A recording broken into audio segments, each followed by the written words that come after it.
Well, that was an interesting episode of Black Lightning, to say the least. Definitely some pretty, again, interesting stuff going on here in this episode. And we've got some stuff to talk about, so let's just go ahead and jump into this. So this is the 6th episode of Black Lightning Season 4, The Book of Ruin, Chapter 2, Theseus' Ship. And that may sound familiar to you if you watched the WandaVision finale, and if you didn't, then I guess spoiler alert, but that's from the White Vision scene, how they were talking about how the ship is like, you rebuild it with like new decks and stuff, and like, is it still the same ship or whatever? And that's a reference to Jennifer in this episode, because she is still the same Jennifer, she just looks different. So I thought that was something cool I just wanted to throw out there.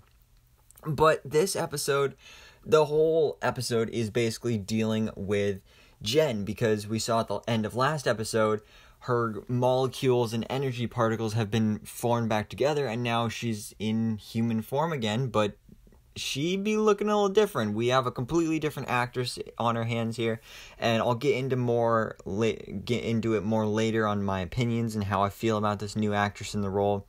But that's basically what the whole episode is about, and they're trying to figure out, like, what happened, why does she look different? And basically the explanation that we get is that her genes basically express themselves in a new way. And that's kind of a very vague explanation, but let's just go with it. And Jeff is upset about this. He's like, is this even Jen? So, I don't know. It was pretty interesting. I mean, it was kind of a jerk move for Jeff to do for this whole episode, to be against this. Like, that's still your daughter, bro. But I don't know, whatever.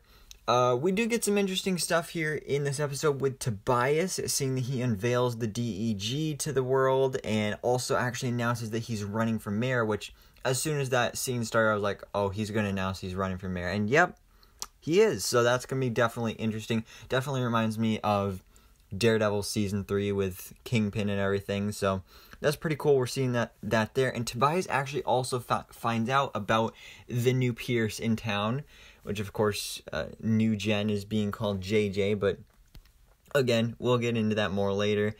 So we get some more investigation here with Black Lightning, finding out that the bullet that killed Mayor Billy Black was actually magnetized. So he knows that basically it had to be some sort of superpowered metahuman, and now he knows, because one of Tobias's henchmen, the lady henchman, I don't know their names if I'm being honest, she had an appointment with Lynn, and Lynn found out that she's a metahuman, and now, you know, Jeff is like, oh, one of Tobias's henchmen did it, but it wasn't her, it was the bald guy. But yeah, so that was cool finding that out there. Other than that, not much going on. We did get another conversation between Detective Shocker and Black Lightning. It is very reminiscent of the conversations we had between Black Lightning and Henderson before, so it is cool to be seeing that continue the legacy here. Of course, we can't go another episode without another Lynn and Jeff fight, and this one I actually feel like was kind of Jeff's fault, but you know, again, you can't go an episode without those two fighting.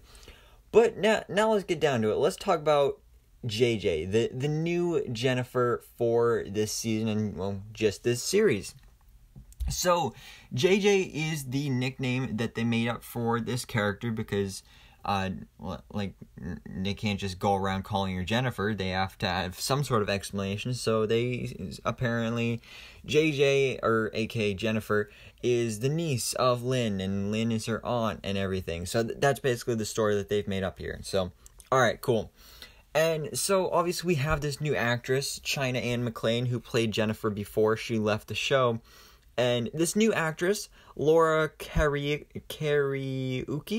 if that's how you pronounce it, is the new actress that has taken on the role of New Jen, or JJ. And I like her. You know, she's very likable. I like her in this role. She sounds very similar to China, and also I feel like she's really adapted a lot of her mannerisms here and gotten them down. So I'm into it. I mean, obviously, it sucks that China is gone, but maybe she'll be back by the end. I don't know, but for now, I'm good with this new actress in the role. So I'm excited to see what happens with this character in the rest of this season. And we see her struggle with, like, should I go suit up as Lightning again? And then TC eventually convinces her to do that, but when she goes to suit up, she realizes, like, oh, I'm not even going to fit into the suit. So then Gamby says, all right, I'm working on a new suit for you, and I'm really excited to see what the design of that is going to be. And then he's like, all right, I got something that you can wear for a little bit here. And then we see her show up wearing basically a Blackbird suit. It was basically, maybe it was even the exact Blackbird suit, who knows, but yeah, this is where we get a pretty interesting scene where we actually get kind of a recreation of the whole Breonna Taylor situation that occurred over the summer, the whole Black Lives Matter movement, and is basically to bring awareness to that. So we kind of got a recreation of the Breonna Taylor situation, but instead of her actually getting killed here, Black Lightning shows up and saves her, so that was pretty cool.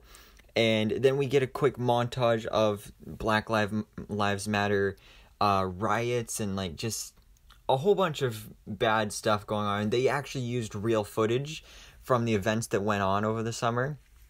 So that was pretty interesting, and I don't know how to feel about this. Also, quick side note, last episode when the 100 was getting taken down and how Devontae, Lala's number 2 in command, when he said, I can't breathe when the cops were taking him down, I feel like that was also a reference to George Floyd. So they did George Floyd last week, and now they're doing Breonna Taylor. So they're definitely, I guess you could say, paying homage, but that's probably not the right word to say here.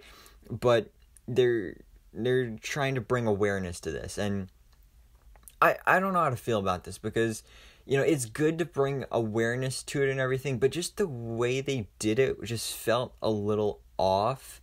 Like the fact that they started up the recreation and then showed the real footage, and then went back to and showed, like, Breonna's funeral and everything, and then went back to, oh wait, no, Black Lightning actually saved her. So I don't know, it was a little confusing, and it was very obvious. You know, Black Lightning is good at, like, you know that obviously they are referencing all these political things, but it's a lot more subtle than it was here. So I think it was a bit too obvious, but I don't know. But anyway, so Black Lightning shows up, and Lightning now in a Blackbird costume. They show up, they save the day, and everything's good and everything. So that's basically the ending there. But we do finally get Jeff actually going to talk to Jen out on the rooftop, which it's been a long time since we've seen Jen out there.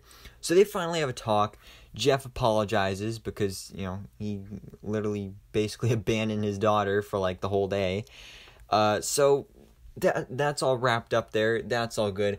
And then basically the cliffhanger of this episode is with Lala, because we saw earlier in the episode with Lala, he goes after the Cobra Cartel, and I don't remember the leader's name, so I'm just going to call her the leader of the Cobra Cartel, because that's all I know. And then some ninja dude shows up, and this is actually a character from the comics. His name is Ishmael. He's a pretty crazy ninja dude. He had some crazy eyes here and stuff too. And then they kill Lala, and he's like, bro, I can't be killed.